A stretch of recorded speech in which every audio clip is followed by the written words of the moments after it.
আমি বাংলায় গান গাই, আমি বাংলার গান গাই, আমি আমার আমিকে চিরদিন এই বাংলায় খুঁজে পাই।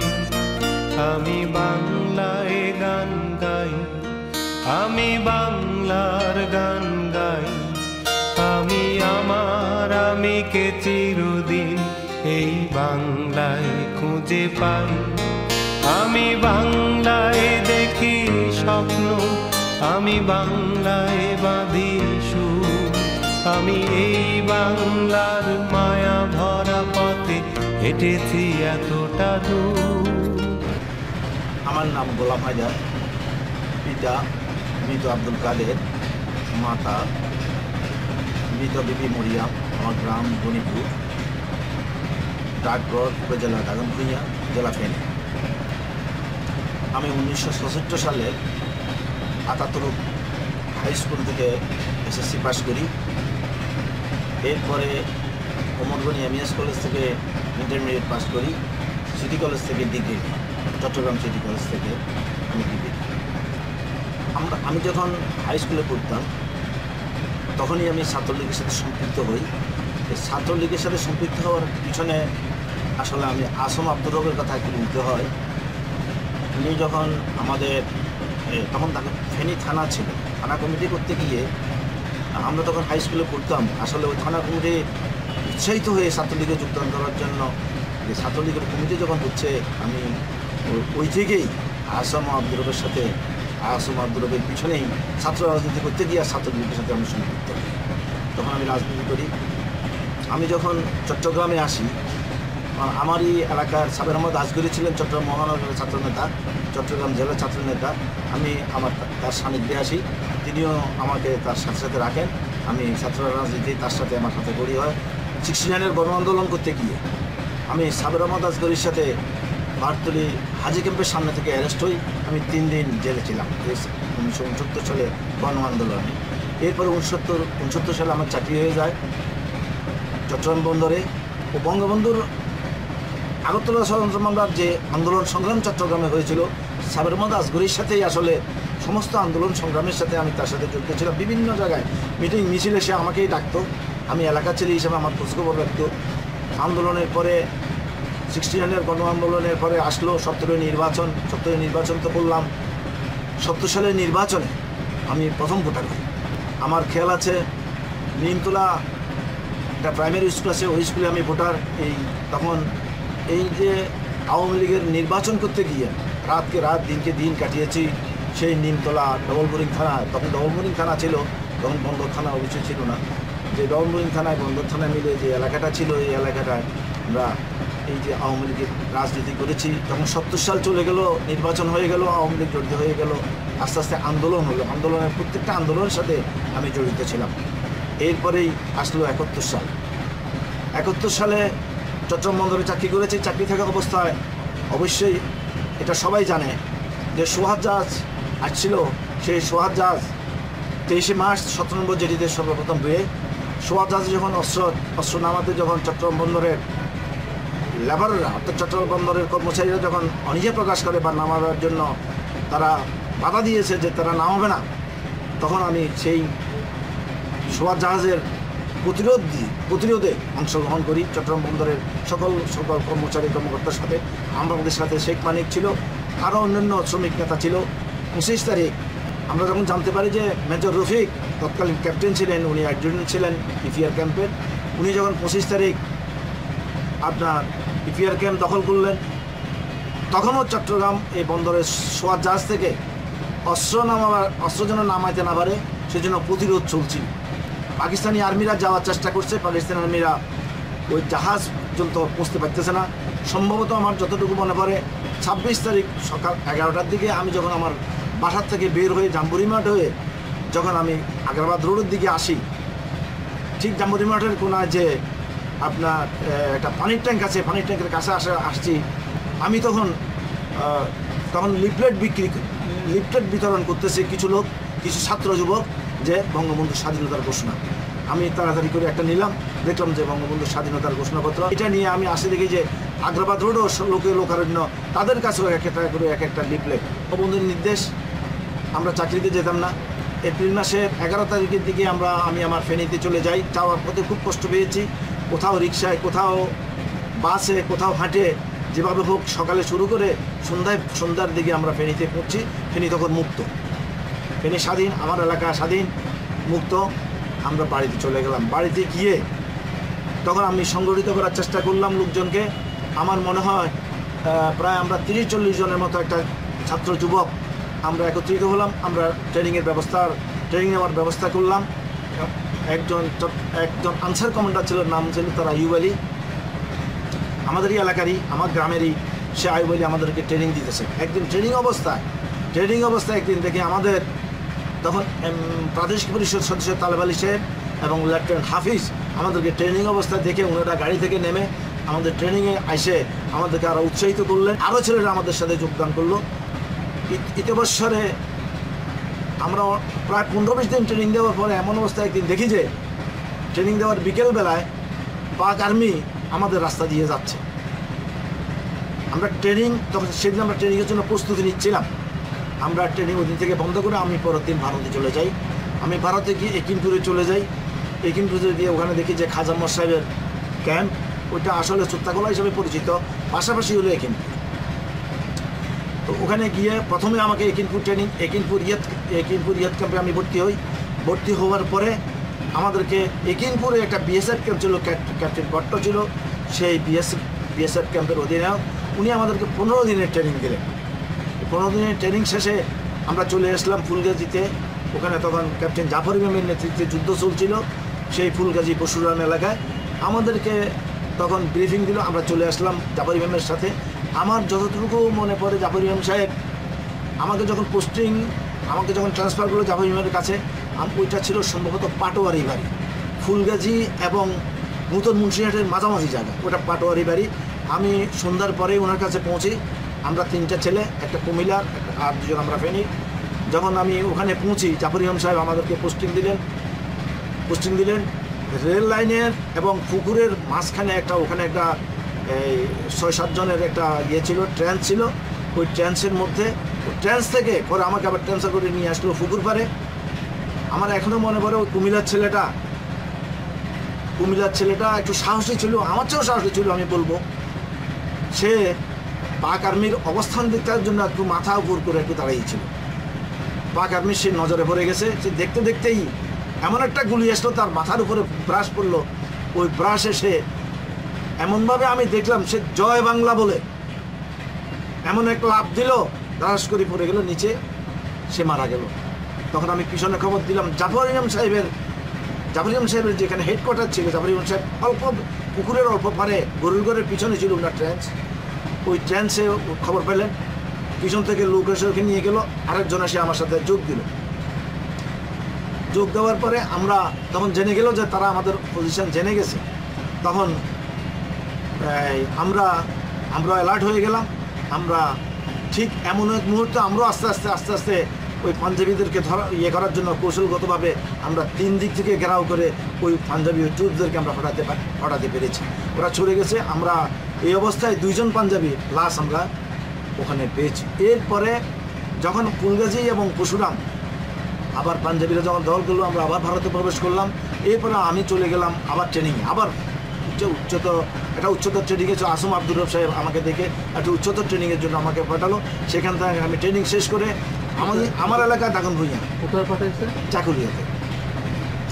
চাকুলিয়া পাঠাইছিল। ওখান থেকে ট্রেনিং শেষ করে আমি যখন বাংলাদেশে ঢুকবো, তখন আমি আমার এলাকায় ঢুকবো, তখন আসলে ওই আমার দাগন ভুঁইয়া এলাকায় কোনো তেমন মুক্তিযুদ্ধ হয় না। কারণ আমি এত বড় 2টা ট্রেনিং নিয়েছি, এত সাহস নিয়ে কী করবো। আমি চলে গেছি নোয়াখালী ডিজনে। সেখানে ক্যাপ্টেন নাগ বলে একজন ছিল। আসলে উনি ক্যাপ্টেন কিনা আমি জানতাম না। পরে উনি ক্যাপ্টেন নাগ হিসাবে পরিচিত ছিল। ওনার পাশে ছিল ক্যাপ্টেন রফিক হিসাবে পরিচিত ছিল। এই ক্যাপ্টেন রফিক আর ক্যাপ্টেন নাগ দুজনের ভিতরে একটু মনোমান্য ছিল। আমি সাধারণ একজন সেকশন কমান্ডার হিসেবে আমার তখন আইসদের বাড়িতে পোস্টিং দিল আমাকে। আইসদের বাড়ি। প্লাটুন কমান্ডার ছিল? হ্যাঁ, ওটা ছিল একটা পুলিশের হাবিলদার আব্দুল। আমাকে প্রথম আব্দুল হক যখন নোয়াখালী বেরিবাদে যখন আমরা রাজাকারকে আক্রমণ করতে যাই, আব্দুল হক আহত হয়ে সিরিয়াসলি আহত হয়েছেন। আহতর পরে ওর দায়িত্বটা আমাকে দিয়েছে প্লাটুন কমান্ডার হিসেবে। একদিন আমরা যখন ওখানে প্লাটুন কমান্ডার হিসেবে আমি তখন দায়িত্ব পালন করতেছি, তখন সৈয়দের বাড়িতে প্রথম ছিলাম প্লাটুনটা, পরে আমি ট্রান্সফার হয়ে হেডকোয়ার্টার আইসদের বাড়িতে আসছি। এদিকে দাগনভূঞাতে, এইটা নোয়াখালী সদরে, নোয়াখালী সদরে। তখন আমি আইসদের বাড়ি আসি। আইসদের বাড়িতে দীর্ঘ থাকার পর ওইটা আমাদের হেডকোয়ার্টার। ক্যাপ্টেন নাগ মাঝে মধ্যে আসতেন, ক্যাপ্টেন রফিক আসতেন, মানে ওটাই হেডকোয়ার্টার ছিল। এটা ওখানেই একদিন কীভাবে ওইটা মুক্ত এলাকা ছিল, আমরা ওখান থেকে বহুত 8 মাইল 10 মাইল 20 মাইল দূরে গিয়ে আমরা অপারেশন করতাম। একদিন কিভাবে জানি না, হঠাৎ করে বিকালবেলা আমাদের কাছে খবর আসলো যে পাঞ্জাবিরা আমাদের হেডকোয়ার্টার জেনে গেছে। হঠাৎ করে সন্ধ্যার কিছুক্ষণ পরে বা এশার নামাজের কিছুক্ষণ আগে দিয়ে হঠাৎ করে দেখি যে কিছু লোক বহুত দূরে খুব গোলাগুলি হচ্ছে। তখন আমার প্লাটুন নিয়ে আমি হেডকোয়ার্টার থেকে বেরিয়ে আসি, আমরা পজিশনে চলে যাই। পজিশনে যাওয়ার মুহূর্তে দেখি যে আমি মধ্যখানে, অর্থাৎ বি টাইপ পজিশন নিয়েছি। বি টাইপ, ওরা যে দিক থেকে আসতেছে আমরা বি টাইপ পজিশন নিয়েছি। আমি মধ্যখানে, আর দুটো আমার সেকশনকে আমি দুই দিকে দিছি। কিন্তু একটা সেকশন পার হইতে হবে, একটা শাঁখো পার হইতে হবে। ওই শাঁখো পার হইবার সময় ঠিক তারা গুলি শুরু করছে। ওরা শাঁখো পারতে পারে নাই, ওরা নদীতে খালে পড়ে গেছে। তখন এটা খাও ছিল, ওই খালে পড়ে গেছে। আর একটা ইউনিয়ন কমিটির এটা সেন্টার ছিল, ইউনিয়ন অফিসের ওই সেন্টার। ওরা আমরা কিছুক্ষণ লড়ার পরে আমাদের আসলে সীমিত অস্ত্র দিয়ে আমরা তাদের সাথে তেমন লড়তে পারিনি। আমরা পিছপা হতে আমরা পজিশন হতে চলে গেছি। সেখানে আমাদেরই একটা লোক আহত হয়েছে। আমরা চলে গেছি। আমরা চলে যাওয়ার পরে পরবর্তীতে তারা সেখানে আমাদের কিছু খাদ্যদ্রব্য ছিল, আরামসে অনুষ্ঠান পাইনি। আমরা পরবর্তীতে তাদেরকে আবার আক্রমণ করছি পিছে দিয়ে। আক্রমণ করার ফলে আমরা তাদের দুইজনকে হতাহত করেছি। এটা কোন জায়গায়? তো আইসদের ভারীতে, নোয়াখালীর সদরে। আমি যে নোয়াখালী থাকা অবস্থায়, ডিজনে থাকা অবস্থায়, এটা ডিজন ছিল নোয়াখালীর ডিজনে, পরবর্তীতে আমি একজনে চলে যাচ্ছি। আমি আসলে একটা বাইরে ফুলের গোড়া আমি একটা অপারেশন যেতেছিলাম, রাজাকার ক্যাম্প রেখি করতে যেতেছিলাম। তখন আট্টাবাই ব্রিজের দুজন রাজাকার পাড়া দিচ্ছেন দু সাইডে। আমি রেখি করতে গিয়ে আরেকটা ছেলেকে আমি নিছি আমার সাথে। ওদের সাথে দুজনের কাছে দুটো হ্যান্ড গ্রেনেড ছাড়া আর কিছু নেই। 36 চলে হ্যান্ড গ্রেনেড, ওই দুইটা ছাড়া আর কিছুই আমাদের কাছে ছিল না। তাকে আমি বললাম যে তুই কার সাথে পারবি, দেখ দূরে আমরা, কিন্তু ব্রিজ আমাদেরকে ক্রস করতে হবে। তখন সে আমাদের বললো যে আমি অমুকের এই পাশে ডান পাশেরটার সাথে পারবো। আমি তখন বাম পাশে আগে, ঠিক আছে তুই যেটার সাথে পারবি ওই সাথে থাক, আমি এটার সাথে। আমাকে আসলে ওই যে আমার কথা আজও মনে পড়ে, মানে 2 নম্বর সেক্টর অধিনায়ক মেজর হায়দার সাহেবের কথা আমার মনে পড়ে। উনি একটু বলছিল যে এই এমনি করলে সহজে তুই একটা লোককে কাবু করতে পারবি। আমি ঠিক আমার হাঁটু দিয়ে তার ইয়েতে এমন একটা বাড়ি দিলাম, ডান হাত দিয়ে তার ব্যারেল ধরে ফেললাম আর লাঠি দিয়ে ফেলে দিলাম। অস্ত্রটা আমার হাতে নিয়ে এসলো। পরে আমরা তাদেরকে বেঁধে নিয়ে আসি, নৌকা করে আমাদের ক্যাম্পে নিয়ে আসি। তখন আর ওই রাজাকার ক্যাম্পটা রেখে করতে পারিনি। এরা সতর্ক হয়ে গেলো, ওরা রাজাকার ক্যাম্প থেকে পালাই চলে আসলো। ওই যে আপনার বেরিবাঁধ, নোয়াখালী বেরিবাঁধ যেটাকে বলা হয়, বেরিবাঁধে রাজাকার অপারেশন আমরা কয়েকবার করছি। আমি বহু রাজাকার আমরা ধরে নিয়ে আসছি। এদেরকে আসলে আমরা কথা বাইর করার জন্য বা পাঞ্জাবিদের জানার জন্য বা আরও রাজাকারদের জানার জন্য আমরা বিভিন্ন অ্যাপ্লাই করতাম। মুখে রুমাল দিয়ে, ভিজা রুমাল দিয়ে বদনার নালে পানি ঢালতাম। আমি গুলিও গেছি পানি, অবশ্য রেঞ্জের বাইরে গুলিটা ছিল। আমার ডান পায়ে হাঁটুতে নিচে আমার একটা গুলি আছে। এটা আমার এখনও মনে পড়ে। Major Sitara, captain Sitara, major Haider সাহেবের বোন, মেলাঘরের পাশেই ছিল ক্যাম্প। ওখানে আমার ট্রিটমেন্ট করছে 1 সপ্তাহ পর্যন্ত। আমার ট্রিটমেন্ট করার পরে এমন যেন আমি ভালো হয়ে গেছি, আমাকে যুদ্ধে যেতে হবে। আমি আবার চলে গেছি যুদ্ধে। আরেকটা ঘটনা আমি বলি, 14 আগস্টের কথা। আমি যখন প্লাটুন কমান্ডার হই, তখন ক্যাপ্টেন নাগ একদিন সন্ধ্যার সময় এসে বললো যে তোমাকে প্রস্তুতি নাও, আমরা 14 আগস্টে আমাদের একটা অপারেশন আছে। তখন উনি আমাকে এসে বললো যে তোমাকে রেখি করতে হবে। কোথায় সেটা? এটা হলো কোম্পানিগঞ্জ, যাকে বসুরহাট বলা হয়। বসুরহাটের সে থানাতে, সেখানে ওই যে বেলুসি রেজিমেন্টরা ছিল, ওদের ঠিক বাঙালি টাইপের ওদের চেহারা কিছুটা। 14 আগস্টে আমরা আক্রমণ করব। আমি রেখি করতে গেলাম, রেখি করতে খুব কষ্ট করে আমি রেখি করেছি। আমাকে কখনো ওই রেখি করতে গিয়ে খার মাথায় করে যাইতে হয়েছে বদরে, আবার কখনো গরু গাড়ি করে আমি যাইতে হয়েছে। আমি খুব 2 দিনই কষ্ট করে আমি আসলে ওই রেখিটা করেছি। রেখি করে আমি রেখিতে সাকসেসফুল আমি মনে করি। যেহেতু আমরা যেদিন আক্রমণ করতে যাই সেদিন ছিল আমাদের সিদ্ধান্ত ছিল 14 আগস্টে তারা যখন কুচকাওয়াজ করতে মাঠে নামবে আমরা কুচকাওয়াজের সময় তাদেরকে আক্রমণ করব। আমার প্লাটুনটাকে ক্যাপ্টেন নাগ আমার প্লাটুনটাকে 5 ভাগে ভাগ করে আমাকে দিয়েছে ফায়ারিং পার্টি। সেখানে সুবিধা শামসুলক বলে একটা লোক আসছিল আর্মির, ওনাকে হায়ার করে আনা হয়েছে আমার প্লাটুনের সাথে কাজ করার জন্য। ওর নেতৃত্বে আমি অবশ্যই কাজ করেছি। এমত অবস্থায় আমরা যখন ওই যে থানার বাউন্ডারি ওয়ালের পাশে আমরা দাঁড়িয়ে গেছি, ওদের নামার অপেক্ষা করতেছি। ওদের গেটে ছিল 3-4 জন এই বেলুসি কয়েকজন সৈন্য। এর ভিতর আমরা কিন্তু ওই কবিরহাট কলেজের ইউটিসির যে ড্রেস ছিল একই ড্রেস, ওদের ড্রেস আর আমাদের ড্রেস একই ড্রেস ছিল। আমরা ওই ইউটিসি ড্রেস পরেই আমরা গিয়েছিলাম। এখন তারা মনে করছিল যে আমরাও ওদেরই লোক, আমাদেরকে উর্দুতে বলছে আয় যাও দোস্ত আয় যাও। এই কথা বলার পরে আমার সাথে যে ছেলেটা এলএমজির দায়িত্বে ছিল সে ওদেরকে তরস করে মারে ওই 4টাকে সে ফেলে দিল। ফেলে দেওয়ার পরেই আর তারা ওই আমরা আর আসলে যে প্রোগ্রাম নিয়ে গেছি কুচকাওয়াজে তাদেরকে আক্রমণ করে আসলে কুচকাওয়াজ করতে পারিনি। আমরা তখন ঘুরে তাদের জানালা বন্ধ করে জানালাগুলো ভেঙে ওদের সাথে আমরা দীর্ঘ প্রায় 1.5 ঘন্টা 2 ঘন্টা ফাইট করেছি। ওরা বিল্ডিংয়ের ভিতর থেকে মারে, আমরা ভিতর থেকে আমরা বাইর থেকে ওদেরকে করতেছি। আসলে আমরা তেমন সুবিধা করতে পারিনি। শেষ পর্যন্ত আমরা ওই 4টা লাশকে নিয়ে আমরা নৌকা নিয়ে গেছিলাম যে আমরা তাদেরকে নৌকা ভর্তি করে নিয়ে আসবো, তাদের অস্ত্রশস্ত্র সব কিছু নিয়ে আসবো, কিন্তু আসলে আমরা আনতে পারিনি। আমি আবার ভারতে চলে যাই। ভারতে চলে যাওয়ার পরে আমার মেজর আমাদের 2 নম্বর সেক্টরের অধীনের মেজর হায়দারের সাথে মেজর ক্যাপ্টেন সীতারের সাথে ওনার বোন ক্যাপ্টেন সীতারের সাথে আমার দেখা।